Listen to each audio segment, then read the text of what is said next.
સુરતના Majura fast station જેવા post વિસ્તારમાં બાંગ્લાદેશમાં હિન્દુઓ પર થઈ રહેલા અત્યાચારને અટકાવવાને લઈને ગૌરક્ષા મંચના ધર્મેશ ગામી સહિતનાઓ દ્વારા બેનરો લગાવી હિન્દુઓ પર થતા અત્યાચારો અટકાવવા માંગ કરાઈ છે। ભારતના પાડોશી દેશ બાંગ્લાદેશમાં રાજકીય સ્થિતિ બદલાઈ છે, ત્યારે બાંગ્લાદેશમાં હિન્દુઓ પર થઈ રહેલા અત્યાચારના પ્રત્યાઘાત ભારતમાં પણ પડી રહ્યા છે। સંસદમાં પણ બાંગ્લાદેશમાં હિન્દુઓ પર થઈ રહેલા અત્યાચારનો વિરોધ થઈ રહ્યો છે। તો સુરતના પોસ્ટ વિસ્તારમાં બાંગ્લાદેશમાં હિન્દુઓ પર થઈ રહેલા અત્યાચારના બેનરો લાગ્યા હતા।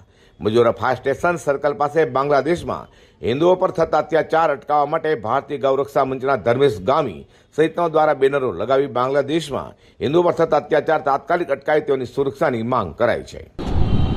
સંસ્થાપક ભારતીય ગૌરક્ષા મંચ ધર્મેશ ગામી બેનર એટલા માટે લગાવવામાં આવ્યું છે કે બાંગ્લાદેશમાં જે રીતના હિન્દુ સંતો પર, સનાતન ધર્મના લોકો પર, મંદિરો પર, ત્યાં જે અલ્પસંખ્યક લોકો છે એમના પર જે કટ્ટરવાદીઓ દ્વારા હુમલા થઈ રહ્યા છે, મંદિરો તોડી નાખવામાં આવી રહ્યા છે, તો આ ક્યાંનો ન્યાય છે?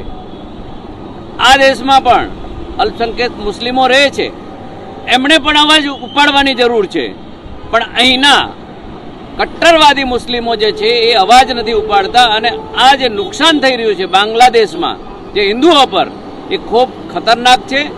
એટલે ભારત સરકારની મારી એવી માંગ છે કે તત્કાલ બાંગ્લાદેશની સરકાર સાથે કડક શબ્દોમાં વાત કરી અને હિન્દુ અલ્પસંખ્યકો પર, સંતો પર જે રીતની તકલીફ આવી રહી છે તો એમને મદદ કરવી જોઈએ ને આવા હુમલાઓ બંધ થવા જોઈએ અને જે પણ સાધુ સંતો છે એમને જે પૂરવામાં આવ્યા છે તેમને તત્કાલ છોડાવવાના પ્રયત્ન કરવા જોઈએ। બાંગ્લાદેશમાં હિન્દુઓ પર થતા અત્યાચારને તાત્કાલિક રોકવામાં આવે તે માંગ સાથે ભારતીય ગૌરક્ષા મંચના ધર્મેશ ગામી સહિતનાઓ દ્વારા બેનરો લગાવી માંગ કરવામાં આવી છે।